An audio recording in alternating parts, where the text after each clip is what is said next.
Входна врата, която ще бъде сменена.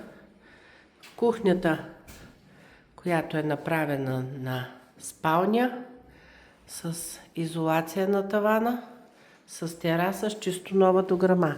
Оттам продължаваме коридор. В ляво баня и тоалетна. Също ще бъде с таван. Тук хол.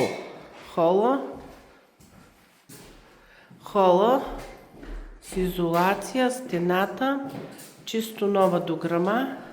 И тук на тази стена, която е 3 и повече метра, 60 см печка, 60 см шкаф за мивка, 60 см съдомиялня, 60 см пералня, има дори и 45 см веднага след печката. Примерно да се сложи шкаф с чекмеджета, насякъде изолация.